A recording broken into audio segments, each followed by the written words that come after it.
Hello students, YouTube channel साधना में आप सबका स्वागत है। बच्चों, व्याकरण की कक्षा के अंतर्गत हमारा विषय चल रहा था संज्ञा।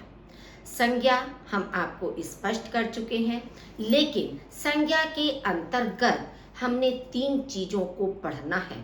पहला है लिंग, फिर वचन और फिर कारक। तो सबसे पहले संज्ञा का जो विकारक तत्व है वो है लिंग। लिंग का हम अच्छी तरह से एक्सप्लेनेशन आपको कर सके हैं, उसकी व्याख्या हम कर चुके हैं, आपको स्पष्ट हो गई होगी। आज उसी लिंग के बहुविकल्पी प्रश्न हम आपके सामने स्पष्ट कर रहे हैं।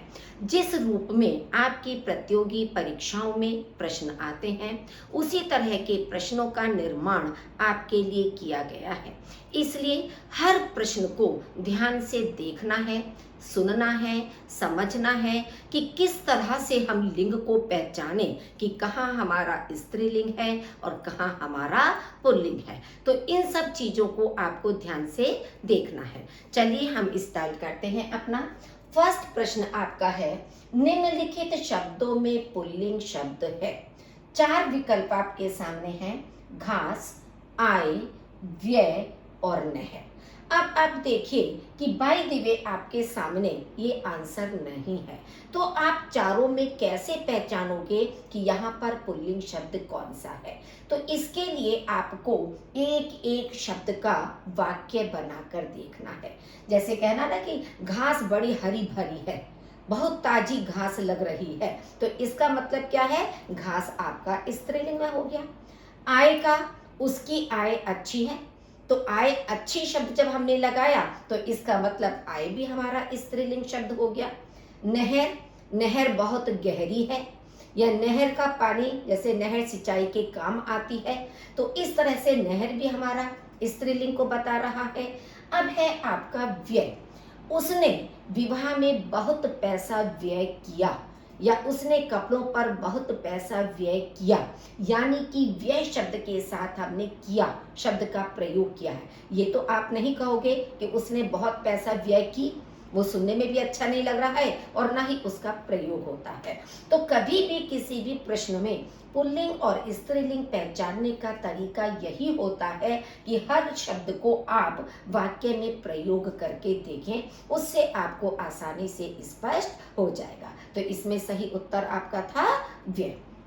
सेकंड, पुल्लिंग शब्द का चयन कीजिए। नायिका, लेखिका, वधू, धावक।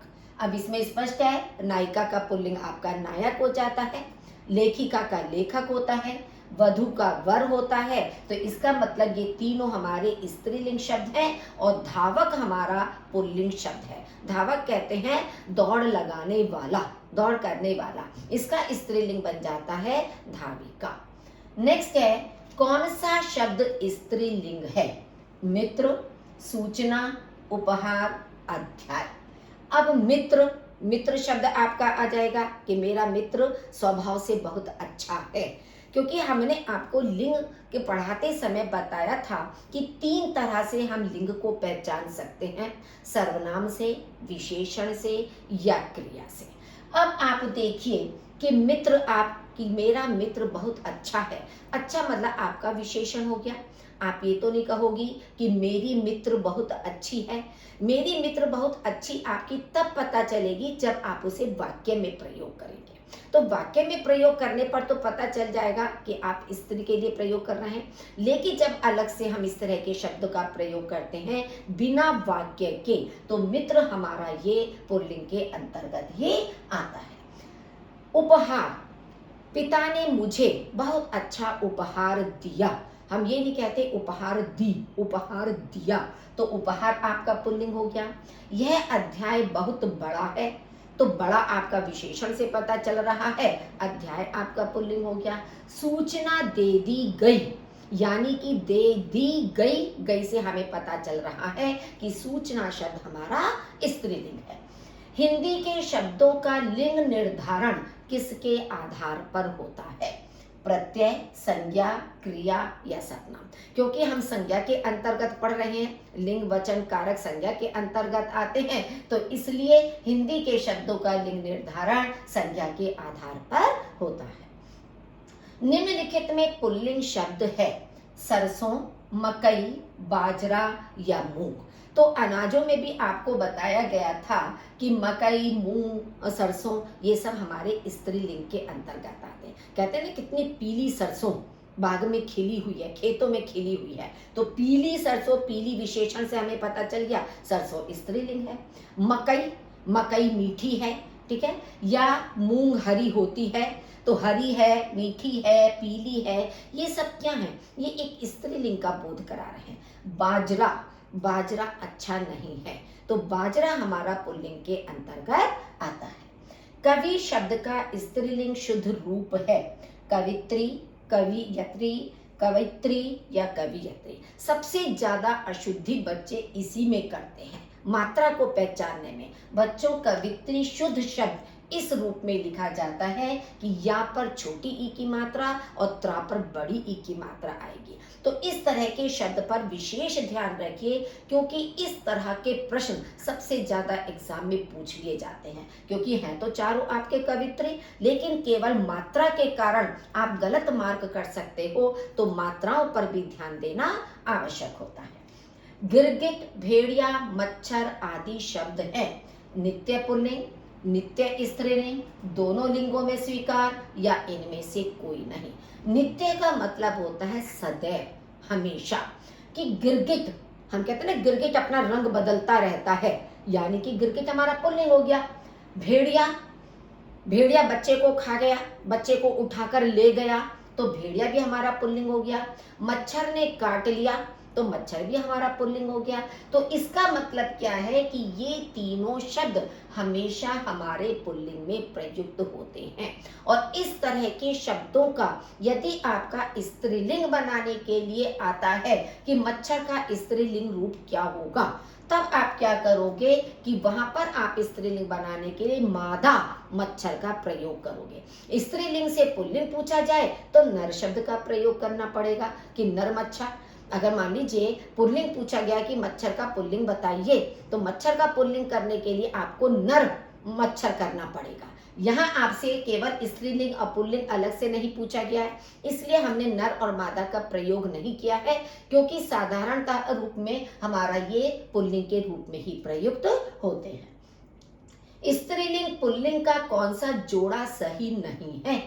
देव देवी, राइट है आपका, देव देवी होता है। अग्रज अग्रजा, ये भी आपका राइट है। अग्रज का मतलब होता है बड़ा भाई और अग्रजा का मतलब होता है बड़ी बहन, तो वो भी जोड़ा हमारा सही है। सुत सुता, सुत का मतलब पुत्र, सुता का मतलब पुत्री, तो ये भी हमारा जोड़ा ठीक है। कांत कांति, ये हमारा शुद्ध नहीं है, गलत है। क्यों? कांत का मतलब होता है प्रेमी, नायक से एक तरह से, या प्रिय कह सकते हो। और कांति का मतलब होता है चमक, यहाँ होना चाहिए था कांति के स्थान पर कांता। कांता का मतलब होता है पत्नी, तो कांत का मतलब पति और कांता का मतलब पत्नी। तो कांति शब्द जब हमारा यहाँ गलत दिया हुआ है, तो ये जोड़ा हमारा गलत हो गया।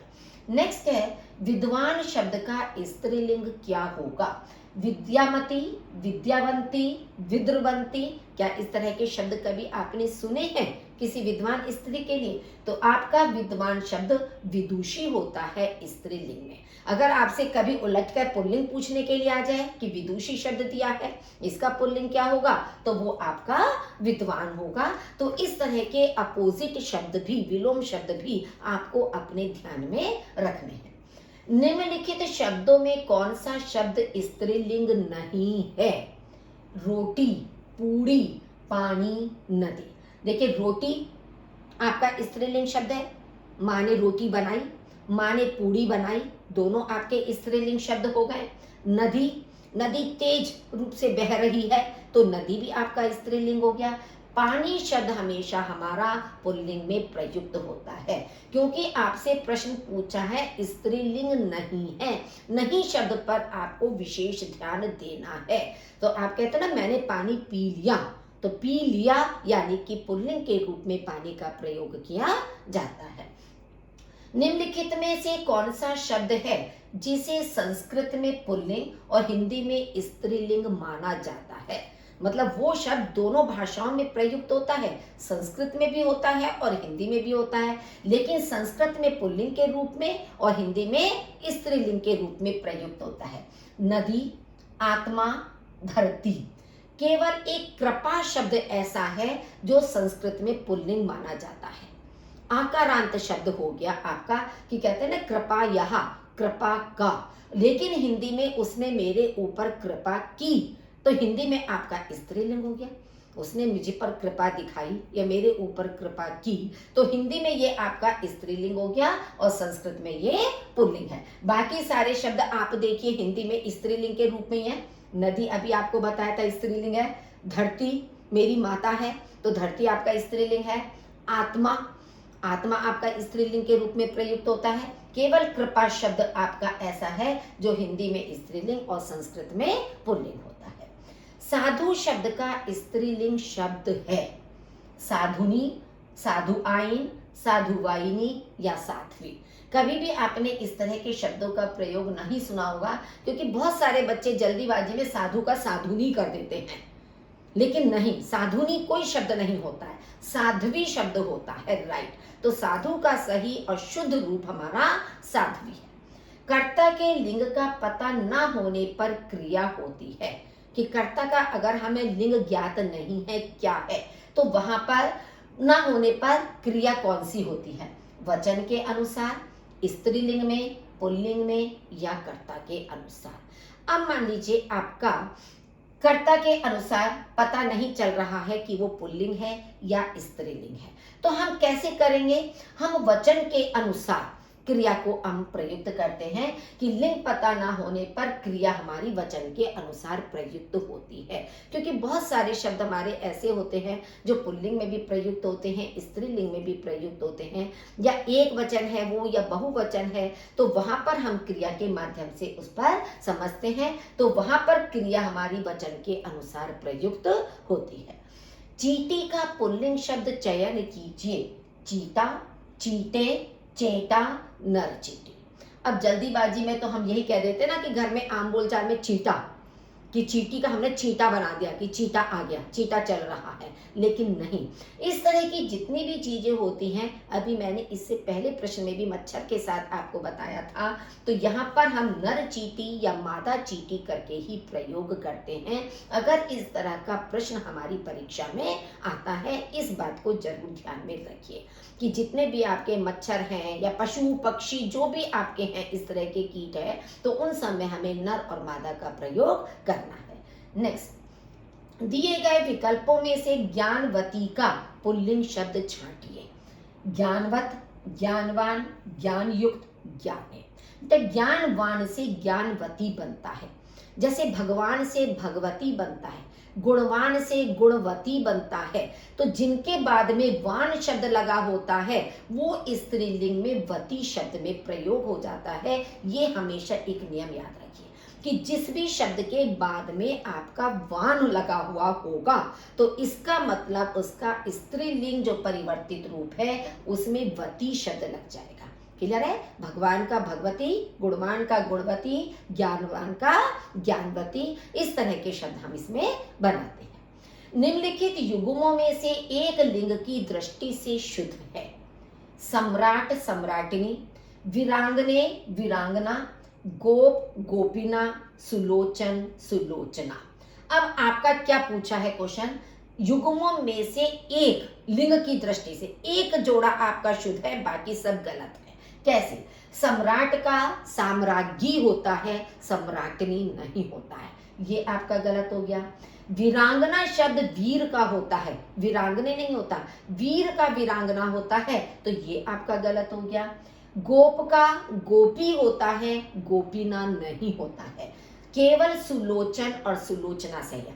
सुलोचन मतलब पुल्लिंग में आपके आ गया सुंदर नेत्रों वाला, सुलोचना आपका स्त्रीलिंग में आ गया, सुंदर नेत्रों वाली। तो ये आपका जो युग्म है यह लिंग की दृष्टि से आपका शुद्ध है। तो एक एक शब्द को आपको अच्छी तरह से ध्यान से देख कर निकालना है, और जो आपको गलत लगता है साथ ही साथ आप उसको कट करते चले जाएं, जिससे कि फिर आप कंफ्यूज ना हो और आपका अधिक समय भी व्यय ना हो। तो हमें क्योंकि समय की भी बचत करनी है, हमारे पास एक निर्धारित समय होता है कि उसी समय के अंतर्गत हमें अपना पूरा क्वेश्चन पेपर सॉल्व करना होता है। तो ये नहीं कि एक दो क्वेश्चन को बैठकर हम सोचते रहें, करते रहें, उसमें अपना पूरा टाइम स्पेंड करते हैं।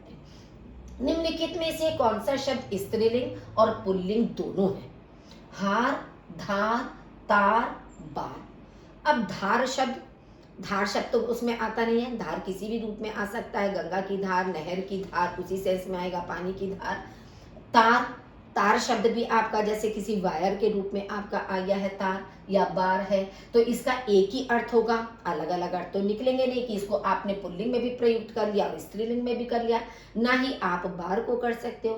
हार शब्द आपका दोनों में होता है। कैसे कि हार का शब्द हमारा आभूषण भी होता है, गले का हार, तो गले का हार आपका पुल्लिंग हो गया।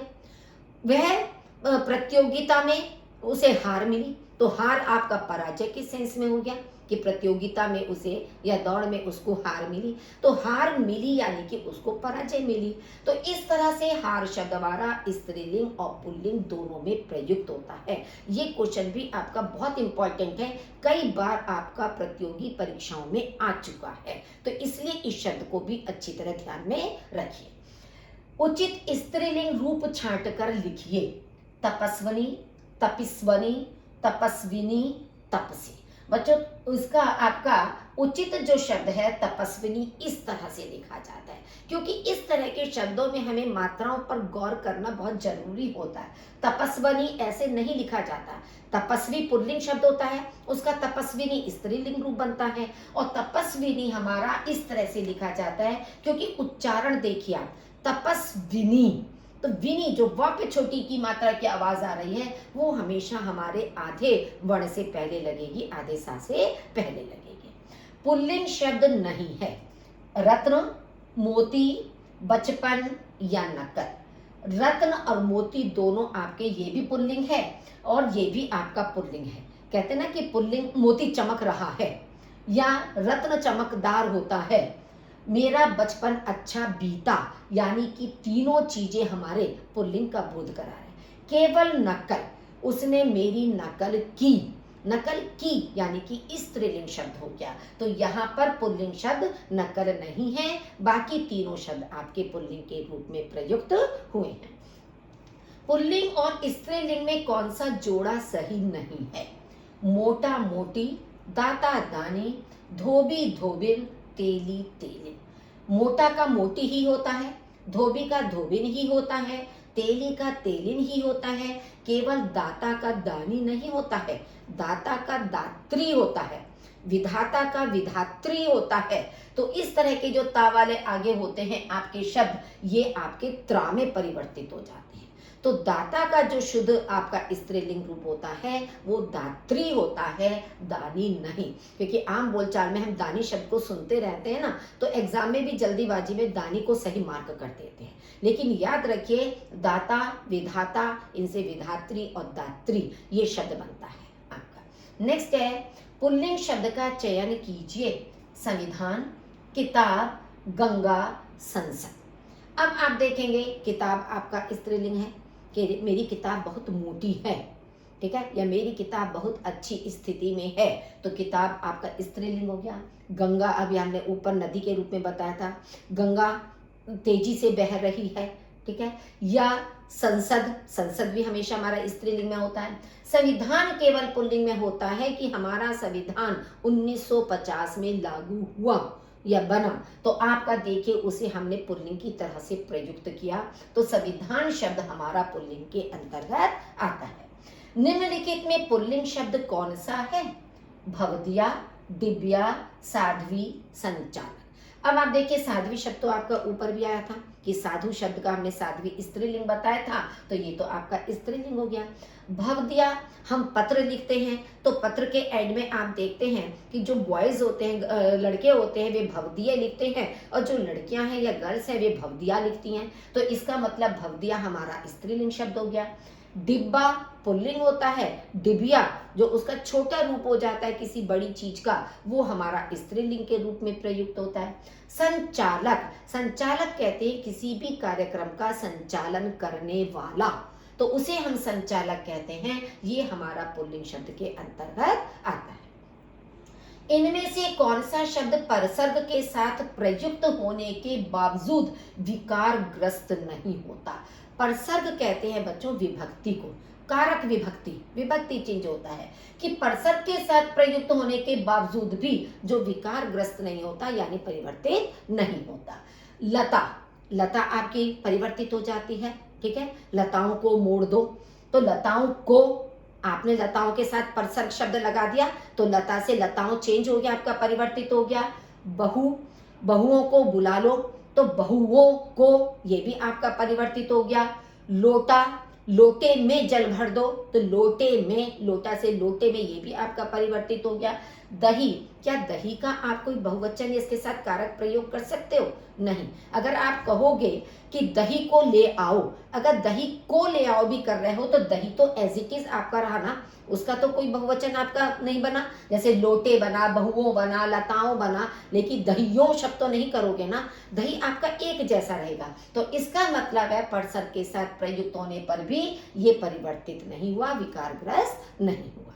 नेक्स्ट है, निम्नलिखित शब्दों में किस एक का लिंग परिवर्तन हिंदी भाषा में प्रचलित नहीं है? मतलब किसी कोई सा एक ऐसा शब्द है कि जिसका लिंग परिवर्तन हिंदी भाषा में प्रचलित नहीं है। चाचा, चाचा का चाची बन जाएगा। बहन, बहन का भाई बन जाएगा। भैंसा, भैंसा का भैंस बन जाएगा। लेकिन कोयल, कोयल का कोयली तो नहीं करोगे ना, कोयल का क्या कोयली बोल सकते हैं हम? नहीं बोल सकते। तो कोयल का कोयली नहीं बनता, इसका लिंग परिवर्तित नहीं होता। यदि इसका लिंग परिवर्तन करने के लिए आपका आता है कि कोयल का स्त्रीलिंग बताइए, तब आप करोगे मादा कोयल।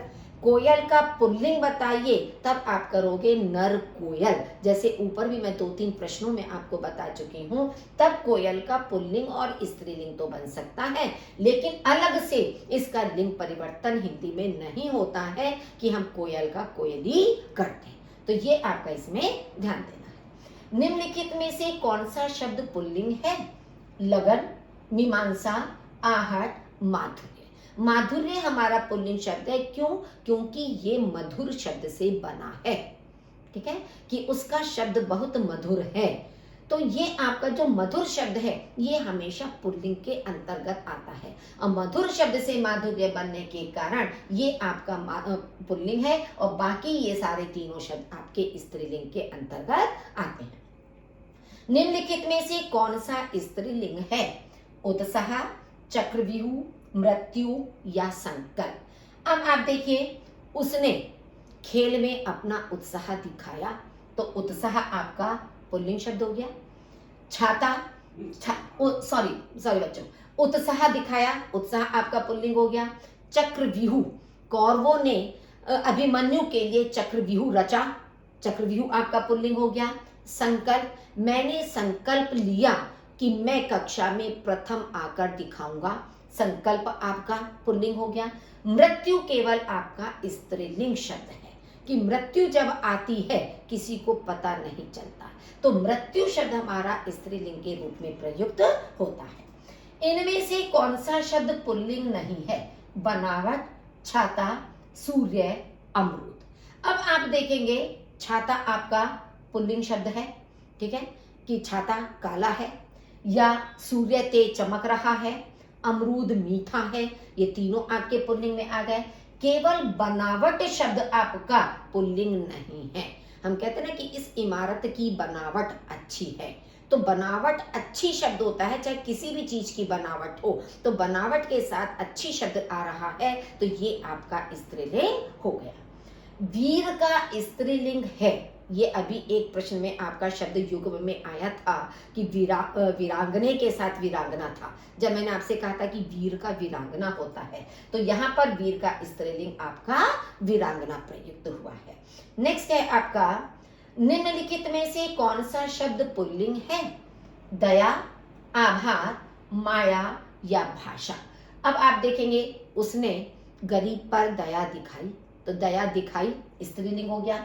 माया, माया आती जाती रहती है, तो माया स्त्रीलिंग हो गया। भाषा, मेरी भाषा हिंदी है या हिंदी भाषा स्त्रीलिंग के रूप में प्रयुक्त होता है।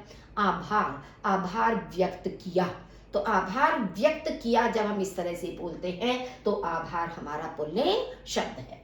शरीर के अंगों के आधार पर दिए गए पुल्लिंग या स्त्रीलिंग शब्दों का सही जोड़ा कौन सा नहीं है? मतलब शरीर के अंग हैं, उसमें पुल्लिंग या स्त्रीलिंग शब्दों का जोड़ा कौन सा सही नहीं है? उंगली, एड़ी। अब आप देखेंगे उंगली भी स्त्रीलिंग है, एड़ी भी स्त्रीलिंग है, तो ये आपका जोड़ा ठीक हो गया। हाथ पैर, हाथ पैर दोनों आपके पुल्लिंग के अंतर्गत आते हैं, ये आपका जोड़ा सही है। बाह, जांघ, ये नेता का शब्द बच्चों धोखे से आपका नीचे वाले प्रश्न का आ गया है, वो उसके साथ नहीं है। बाह और जांघ ये भी आपका एक ही लिंग को बता रहा है। केवल कलाई और तलवा, कलाई आपका स्त्रीलिंग में आता है, कहते हैं कलाई मोड़ दी, और तलवा ये आपका पुल्लिंग है, तो इसका मतलब क्या है कि ये जोड़ा आपका गलत है। नेक्स्ट है, नेता का स्त्रीलिंग रूप दिए गए विकल्पों में से कौन सा है? नेत्री, नेत्रत्व, नेतानी, नेति।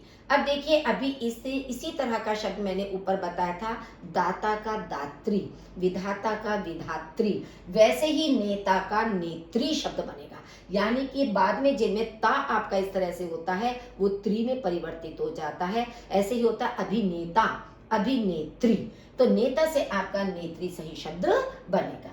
पुल्लिंग शब्द कौन सा है? दया, घटना, जड़ता या बुढ़ापा।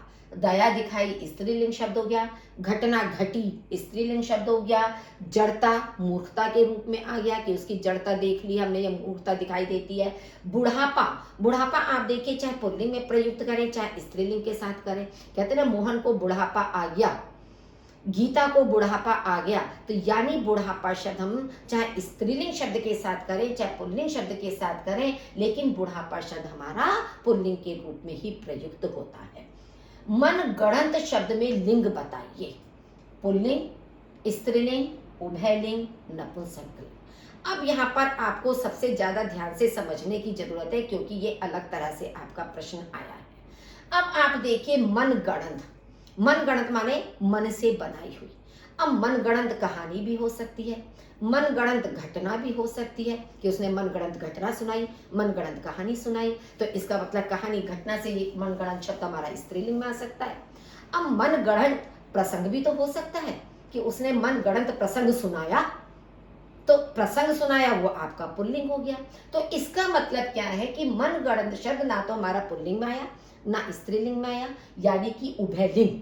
उभयलिंग, उभयलिंग का मतलब होता है दोनों लिंगों में, कि हम इसको पुल्लिंग में भी प्रयुक्त कर सकते हैं, स्त्रीलिंग में भी प्रयुक्त कर सकते हैं और दोनों लिंगों में प्रयुक्त कर सकते हैं। तो इसलिए अगर यहाँ पर उभयलिंग शब्द नहीं होता तो आप ये कंफ्यूज होते हैं हम इसे पुल्लिंग बताएं या हमें इसे स्त्रीलिंग बताएं, क्योंकि दोनों रूपों में आ रहा है। तो ऐसी जगह पर कभी इस तरह का प्रश्न आता है। हालांकि हमने आपको यही बताया कि हिंदी भाषा में लिंग दो ही होते हैं, नपुंसकलिंग लिंग तो हमारा होता ही नहीं है हिंदी में, ये केवल मात्र संस्कृत में होता है, तो ये तो हमारा पहले ही कट हो गया नपुंसकलिंग। अब बचा हमारा उभयलिंग। उभयलिंग भी कभी कभी आपकी परीक्षा में प्रश्न दिया हुआ होता है, यानी कि कोई शब्द आपके सामने ऐसा दिया दोनों लिंगों में प्रयुक्त हो सकता है, तो वहां हम उभयलिंग को ही मार्क करेंगे, क्योंकि हमारे पास स्त्रीलिंग पुल्लिंग दोनों दिए हुए हैं, तो हम ऐसा तो नहीं कि क्वेश्चन को छोड़ देंगे, हमें सॉल्व तो कर रही हैं और हम केवल एक को बता नहीं सकते, दोनों में आ रहा है। तो इसलिए उभयलिंग का ध्यान रखिए, उभय का मतलब होता है दोनों लिंगों में प्रयुक्त। निम्न में से कौन सा शब्द पुल्लिंग है? इच्छा, राष्ट्र, रक्षा, योग्यता। देखिए शब्दों से ही समझ में आ रहा है, मेरी इच्छा है, मेरी से लग के आपका मेरी सर्वनाम का प्रयोग किया तो इच्छा आपका स्त्रीलिंग हो गया। मेरी रक्षा, ठीक है, तो मेरी रक्षा की उसने, भाई ने मेरी रक्षा की, मेरी शब्द से रक्षा भी आपका हो गया। उसकी योग्यता, ठीक है, तो उसकी योग्यता, उसकी शब्द से आपका योग्यता भी स्त्रीलिंग हो गया। केवल राष्ट्र, कहते हैं ना कि मेरा राष्ट्र महान है, तो मेरा राष्ट्र, मेरा से आपका पुल्लिंग हो गया, तो राष्ट्र आपका पुल्लिंग है। कौन सा शब्द हरिण का स्त्रीलिंग रूप होता है? हरिणी, हिरिणी, हिरिणी, हिरणी। अब आप देखिए जल्दीबाजी में इसमें भी बहुत गलतियां होती हैं, क्योंकि बहुत अच्छी तरह से सेलेक्ट किए हैं आपके लिए प्रश्न इसमें सारे, कि जहां आपके गलती होने के चांसेस ज्यादा होते हैं, इसलिए खास तौर पर उन्हीं प्रश्नों को आपके सामने प्रस्तुत किया है मैंने। अब आप देखिए हिरण शब्द हम आम बोलचाल में बोलते हैं, अगर हिरण शब्द होता तो उसका हिरणी बन जाता है, अगर हिरण होता तो हिरणी बन जाता। अब शब्द है आपका हरिण, हरिण शब्द है तो हरिण का हरिणी बनेगा, हिरणी नहीं बनेगा। हिरण का हिरणी होगा, हरिण का हरिणी शब्द आपका राइट होगा, इस चीज को ध्यान रखिए। निम्नलिखित शब्दों में से कौन सा शब्द पुल्लिंग है? संकल्प, लज्जा, घटना, प्रार्थना। ठीक है, अब लज्जा शब्द आपका स्त्रीलिंग में प्रयुक्त होता है, घटना घटी, प्रार्थना की, सब आपके स्त्रीलिंग में प्रयुक्त हो रहे हैं। संकल्प, मैंने संकल्प लिया, तो संकल्प आपका पुल्लिंग के रूप में प्रयुक्त होगा। निम्न में से पुल्लिंग शब्द है रात, बात, मात, गीत। रात गई, रात बीत गई, बात कह दी, स्त्रीलिंग हो गया, उसे मात दे दी, स्त्रीलिंग हो गया। केवल गीत शब्द, उसने गीत गाया, तो ये आपका पुल्लिंग के रूप में प्रयुक्त होता है। कौन सा शब्द पुल्लिंग है? मंत्रणा, सभा, मंडली, न्याय। अब आप देखिए उसने मंत्रणा की, आपस में मंत्रणा की एक दूसरे से, सभा लंबी चली, मंडली, मंडली बुलाई गई, किसी भी चीज की मंडली हो सकती है, गीत गाने वाले, भजन गाने वाले, शायरी गाने वाले, तो मंडली बुलाई गई। न्याय किया, न्याय की कभी नहीं होता है, उसके साथ न्याय हुआ, तो ये हमारा पुल्लिंग के रूप में प्रयुक्त होता है। पुल्लिंग परिवर्तन का सही विकल्प चुनिए। ठकुराइन, ठाकुर, साम्राज्ञी, सम्राट, कवित्री, कवि, रानी, राज। अब आप देखिए ठकुराइन शब्द सही है स्त्रीलिंग, लेकिन ठाकुर लिखा है, ठाकुर होना चाहिए था, छोटे ऊ की मात्रा, केवल जरा सी मात्रा से आपको पहचानना है कि ठाकुर शब्द होता है, ठाकुर नहीं होता है। नहीं तो जल्दीबाजी में मात्रा पर ध्यान नहीं दिए तो आप सोचोगे ठाकुर तो सही है, ठाकुर का ठकुराइन होता है, नहीं। कवित्री शब्द सही है, कवि पर छोटी ई की मात्रा होनी चाहिए थी, बड़ी ई की नहीं, ये गलत हो गया। रानी, राजा होना चाहिए था, राज नहीं। केवल आपका सही है साम्राज्ञी और सम्राट। तो ये छोटी छोटी मात्राओं पर भी ध्यान देना है, मात्रा की भी मिस्टेक आपकी होती है।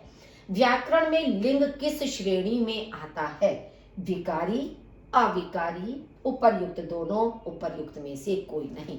सबसे पहले स्टार्टिंग आपकी लिंग की हमने यहीं से की थी, लेकिन यहाँ आपका लास्ट में क्वेश्चन आया है कि लिंग आपका विकारी में आता है, क्योंकि जब हमारा संज्ञा, सर्वनाम, विशेषण, क्रिया सब विकारी शब्द है, तो आपका स्वाभाविक ही है कि संज्ञा के अंतर्गत हम लिंग पढ़ रहे हैं तो वो विकारी में ही आएगा। अविकारी में तो आपके अव्यय आते हैं, संबंध बोधक, समुच्चय बोधक, आपके क्रिया विशेषण, विस्मयादि बोधक आते हैं, तो ये आपका विकारी में आएगा, ना कि उपर्युक्त दोनों में या उपर्युक्त में से कोई नहीं।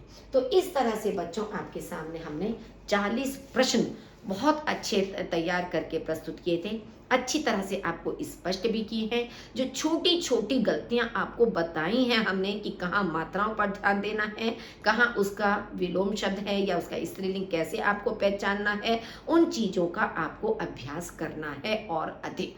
यदि ये भी एक बार में समझ में नहीं आए, आप इसको 2 बार 3 बार वीडियो को देखिए, सुनिए, ध्यान से गौर कीजिए कि क्या क्या समस्याएं इसमें आपको बताई गई हैं, ताकि आपकी परीक्षा में किसी भी तरह का प्रश्न इससे मिलता जुलता आता है तो आप आसानी से उसका समाधान कर सकें। तो बच्चों यदि कोई समस्या है तो आप कमेंट बॉक्स में भी लिखकर पूछ सकते हैं अपनी समस्या, तुरंत आपकी समस्या का समाधान किया जाएगा। और यदि अभी तक आपने हमारे चैनल को लाइक नहीं किया है, जल्दी से उसे लाइक कर दीजिए, साथियों के साथ शेयर कर दीजिए, और अभी तक सब्सक्राइब नहीं किया है तो प्लीज़ उसे सब्सक्राइब भी कर दीजिए। आपका बहुत बहुत धन्यवाद।